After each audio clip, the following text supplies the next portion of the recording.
আমি যে profitable tedder এর পিছনে যে রিজনগুলো আছে, যে কারণগুলো আছে, যেগুলো আমি নিজে ফলো করি, যার ফলে আমি প্রফেশনাল ট্রেডার হয়েছি, এই সকল সিক্রেটই আপনাদেরকে বলে দিব এই ভিডিওতে। এই যে সিক্রেটগুলো আছে, এই সিক্রেটগুলো কিন্তু ইউজ করে আপনারা যে কোনো ফান্ডেড অ্যাকাউন্ট সহজে পাস করতে পারবেন। আপনারা যদি ভিডিওটা সম্পূর্ণ না দেখেন তাহলে কিছুই বুঝবেন না। অনেকেই আছে ভাই ভিডিও পুরো দেখে না। ফর এক্সাম্পল এই ভাইটা লাস্ট ভিডিওতে কিন্তু একদম A to Z কিভাবে আপনি একটা ফান্ডেড অ্যাকাউন্ট ফ্রিতে পাবেন, একটা ইভেন্ট থেকে কিভাবে ওই ফান্ডেড অ্যাকাউন্টটা নেবেন, এই বিষয়ে কথা বলেছি। বাট এই ভাইয়াটা কিন্তু মিস করেছিল, কারণ সে ভিডিওগুলো টেনে টেনে দেখছে। ভিডিওটা টেনে না দেখে যদি পসিবল হয় ফাস্ট ফরওয়ার্ড করে দিবেন, বাট পুরো ভিডিওটা দেখবেন। তো আজকের এই ভিডিওটা অনেক বেশি ইনফরমেটিভ হবে, যদি পসিবল হয় ছোট ছোট করে নোট করে নেবেন। আর আমি একটা কথা বলি ভাই, ভিডিওগুলো কিন্তু নলেজেবল ভিডিও, আপনাকে মাস্ট নলেজগুলো নিতে হবে। আর শুধু নিলেই হবে না, ওগুলো রিয়েল লাইফে অ্যাপ্লাইও করতে হবে। কারণ অ্যাট দ্য এন্ড আপনারা সবাই কিন্তু আসছেন এনিহাও নিজেকে সাকসেসফুল করতে, ভালো ট্রেডার হইতে। আপনারা কিন্তু শখের বসে আসেননি, এই ভিডিওটা ক্লিক করছেন শুধুমাত্র আপনি প্রো ট্রেডার হতে যাচ্ছেন, আপনি একজন ভালো ট্রেডার হতে যাচ্ছেন, আপনি একজন প্রফেশনাল ট্রেডার হতে যাচ্ছেন এই কারণগুলোতেই। তো ভিডিওগুলো যদি আপনি স্কিপ করে দেখেন তাহলে তো লাভ হলো না। যখন ভিডিওটা ক্লিক করেই ফেলছেন, ভিডিওটা টাইম দেন। প্রথম টপিক হচ্ছে ট্রেডিং প্ল্যান। আপনার একটা পার্সোনালাইজ ট্রেডিং প্ল্যান থাকতে হবে। আপনাকে সব কনসেপ্ট জানতে হবে, টেকনিক্যাল অ্যানালাইসিস জানতে হবে, চার্ট প্যাটার্ন জানতে হবে, ক্যান্ডেলস্টিক প্যাটার্ন জানতে হবে, সবকিছু জানতে হবে। এসএমসি বলেন, আইসিটি বলেন, সবকিছু জানতে হবে। জেনে এর ভিতর থেকে কিছু কিছু অংশ নিয়ে একটা পার্সোনালাইজ ট্রেডিং সেটআপ বানাইতে হবে। আর এটা কিন্তু অনেক বেশি ইম্পর্টেন্ট। ফর এক্সাম্পল আমি ট্রেন্ড লাইন ট্রেড করি, যেটা প্রাইস অ্যাকশনের একটা অংশ, বাট এর সাথে আমি এসএমসি কনসেপ্ট ইউজ করি, তার পাশাপাশি আমি ক্যান্ডেলস্টিক কনফার্মেশনেরও ওয়েট করি। তাহলে আমি কিন্তু সবকিছু মার্জ করে একটা পার্সোনালাইজ ট্রেডিং সেটআপ বানাইছি, যেটা আমি ইনশাল্লাহ ফিউচারে দেখাই দিব। যাদের নিজস্ব কোনো ট্রেডিং সেটআপ নেই তারা চাইলে আমার পার্সোনালাইজ ট্রেডিং সেটআপকে ইউজ করে আপনারাও প্রফিটেবল ট্রেডার হইতে পারবেন। তো ইনশাল্লাহ ওই ভিডিওটা আমি জলদি আনবো। তো এখন কথা হচ্ছে আপনাকে সবকিছু জানতে হবে, জেনে একটা পার্সোনালাইজ ট্রেডিং প্ল্যান বানাইতে হবে, যেটা আপনাকে মার্কেটে বারবার অ্যানালাইসিস করতে হবে, ব্যাকটেস্ট করতে হবে এবং ওটাকে মাস্টারি করতে হবে। তাহলে কি বুঝলেন, যে ট্রেডিং প্ল্যানটা থাকবে এটাতে অবশ্যই আপনার একটা পারফেক্ট সেটআপ থাকতে হবে, এন্ট্রি এবং এক্সিট জানতে হবে, রিস্ক বুঝতে হবে এবং আপনার যে গোলটা আছে ওটাও বুঝতে হবে। আমি কতটুকুনি রিস্ক নিব এবং কতটুকুনি প্রফিট নিব, এটাই হচ্ছে রিস্ক, এবং গোল হচ্ছে আপনার প্রফিট, এটা আপনাকে বুঝতে হবে। তো এই ট্রেডিং প্ল্যান যত জলদি সম্ভব আপনাকে বিল্ড করতে হবে। এরপরে আসি রিস্ক ম্যানেজমেন্ট। রিস্ক ম্যানেজমেন্ট যদি আপনার ভালো হয় তাহলে আপনি কিন্তু অনায়াসেই প্রফিটেবল হইতে পারবেন। কিভাবে? আপনি যদি 2টা ট্রেড লুজ করেন আর 2টা ট্রেড উইন করেন, স্টিল আপনি প্রফিটে থাকবেন এই রিস্ক ম্যানেজমেন্টের কারণে। আপনি যদি রিস্ক নেন $10 এবং প্রফিট টার্গেট নেন $30, তাহলে যে 2টা ট্রেড আপনি লুজ করেন এখানে কিন্তু আপনি $20 লস করছেন, আর যে 2টা ট্রেড আপনি প্রফিট করছেন এখানে $60 প্রফিট করছেন। তো অ্যাভারেজেও কিন্তু আপনি $40 প্রফিট আছেন। এই জিনিসটা বুঝতে হবে, আপনার রিস্ক ম্যানেজমেন্ট যত ভালো হবে আপনি তত লুজ করলেও সমস্যা হবে না। তো আপনার যে ট্রেডিং প্ল্যানটা আছে, যেটা আমি নাম্বার 1-এ বলছি, ওটা কিন্তু অলওয়েজ ট্রাই করবেন যে আপনাকে একটা ভালো রিটার্ন জেনারেট করে দেয়। তাহলেই কিন্তু আপনি সহজেই প্রফিটেবল হইতে পারবেন। শুরুর দিকে যদি পসিবল হয় তাহলে 1:3 রিস্ক রেওয়ার্ড রেশিও মেনটেন করে ট্রেড নেওয়ার চেষ্টা করবেন।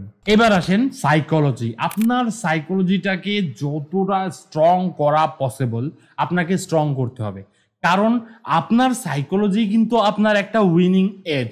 আপনি যদি মনে করেন যে আপনি আপনার সাইকোলজি বিল্ড না করে একজন প্রফেশনাল ট্রেডার হবেন, হইতে পারবেন না। এটা লিটারালি ইম্পসিবল, কারণ আপনার সাইকোলজির ভিতর আছে রিভেঞ্জ ট্রেডিং, লোভ, ফোমো, এই সকল জিনিস যখন আপনার কাজ করবে আর ওই সকল জিনিসের ট্র্যাপে পড়ে আপনি মার্কেটে আননেসেসারি ট্রেড নেবেন, ওগুলোর জন্য কিন্তু আপনার অনেক বড় বড় লস হবে। অ্যান্ড বিলিভ মি, এই সকল কারণে আমি অনেক লস করছি। আর এই সকল বিষয়ে এই ভিডিওতে আমি ডিটেলসে বলছিলাম, আমার যে জার্নিতে আমি কি কি লস করছি এই ভিডিওতে আমি বলে দিছি। তো যদি পসিবল হয় এই ভিডিওটা একটু চেক করেন, তাহলে আপনারা বুঝতে পারবেন যে সাইকোলজির কারণে আপনি কোন কোন লসগুলো করতে পারেন, আপনি কিন্তু অনায়াসেই ধরতে পারবেন। তো যতটা সম্ভব সাইকোলজিটা স্ট্রং করার চেষ্টা করবেন। প্রথমেই যে আপনি ট্রেডিং প্ল্যানটা করছেন ওটার উপরে বিশ্বাস রাখবেন, রিস্ক ম্যানেজমেন্ট যেটা আছে ওটার উপরে বিলিভ রাখবেন, যে টিপিটা দিয়েছেন এবং এক্সেলটা দিয়েছেন ওইটাকে রেসপেক্ট করা শিখবেন। যে ভাই আমি একটা টিপি দিছি আর একটা এসএল দিছি, যদি এসএল হিট হয়ে যায় আই অ্যাকসেপ্ট মাই লস।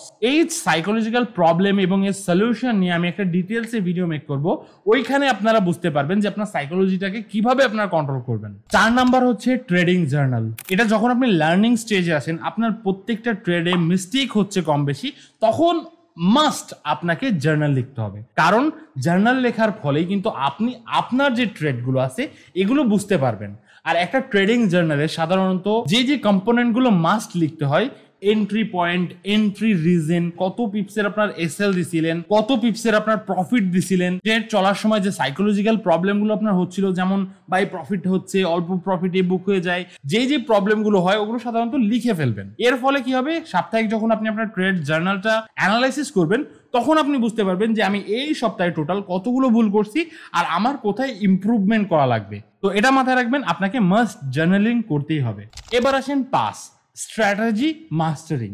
এই শিখবো, ওই শিখবো, এই ট্রেড, ওই ট্রেড, এরকম জায়গায় ট্রেড, ওরকম জায়গায় ট্রেড, এত ট্রেডিং সেটআপের তো দরকার নাই। আপনাকে মিনিমাম 2টা থেকে 3টা ট্রেডিং স্টাইল পারলেই হবে। ওই 2টা থেকে 3টাকে মাস্টারি করে ফেলেন। টাইমের সাথে ওই স্ট্র্যাটেজির সাথে কিছু কিছু কম্পোনেন্ট অ্যাড করে স্ট্র্যাটেজিকে আরো স্ট্রং করার চেষ্টা করেন। কিন্তু যে সব জানবো, সব কিছু ট্রেড করবো, প্রত্যেকটা মুভ ধরবো, এমন যদি আপনি ভেবে রাখেন হবে না।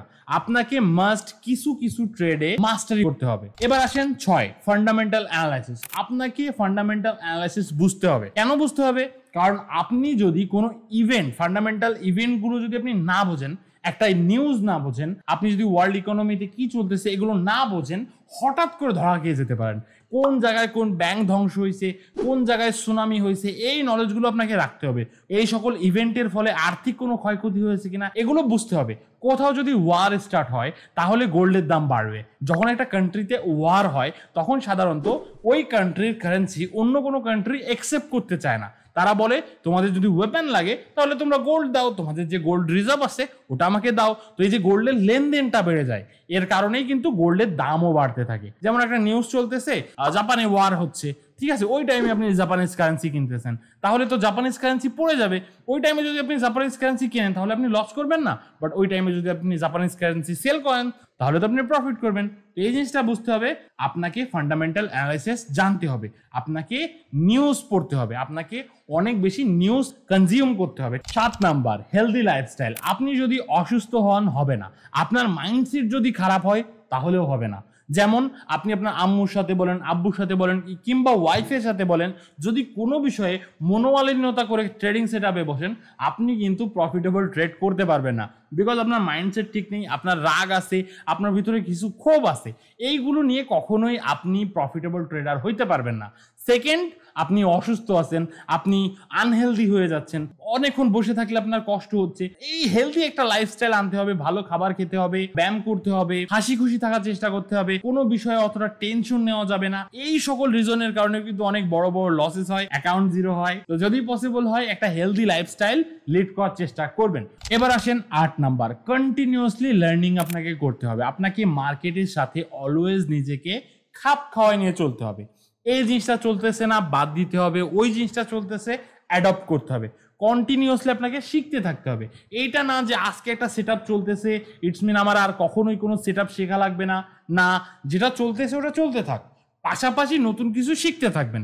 এর ফলে কি হবে, যদি কখনো মার্কেট আপনার এগেন্সেও যায়, আপনার যে সেটআপগুলো আছে অথবা আপনার যে মাইন্ডসেটগুলো আছে, যে টেকনিক্যাল অ্যানালাইসিস অথবা ফান্ডামেন্টাল অ্যানালাইসিসের বেসিসে আপনি ট্রেড করেন, ওইগুলো যদি ফিউচারে কাজে না দেয় তাহলে কিন্তু আপনি অনেক বেশি সমস্যায় পড়বেন। তো এই যে 8টা সেটআপের আমি কথা বললাম, এই 8টা সেটআপই কিন্তু আপনাদের লাইফে অনেক বেশি ইম্পর্টেন্ট। এই সব কিছুই মাথায় রেখে, মনে রেখে আপনাকে মার্কেটে টিকে থাকার চেষ্টা করতে হবে। যে জিনিসগুলো আপনাকে মার্কেট শেখাবে ওই জিনিসগুলো আমি মৌখিকভাবে আপনাকে বলে দিয়ে গেলাম। তো যদি পসিবল হয় সাবস্ক্রাইব করে দিয়ে যাবেন। ভিডিওটা আজকের মতো এখানে শেষ করতেছি। আমি ভিডিওর একদম শেষেই বলি সাবস্ক্রাইব করার কথা, দ্যাটস ওয়াই হয়তো বা আপনারা সাবস্ক্রাইব করেন না, লাইক করেন না, শেয়ার করেন না। তো প্লিজ লাইক, শেয়ার এবং সাবস্ক্রাইব করে দিবেন। দেখা হবে নেক্সট কোনো ভিডিওতে। ততক্ষণের জন্য ভালো থাকবেন, সুস্থ থাকবেন, ভয় থাকবেন, সেফ থাকবেন। আল্লাহ হাফেজ।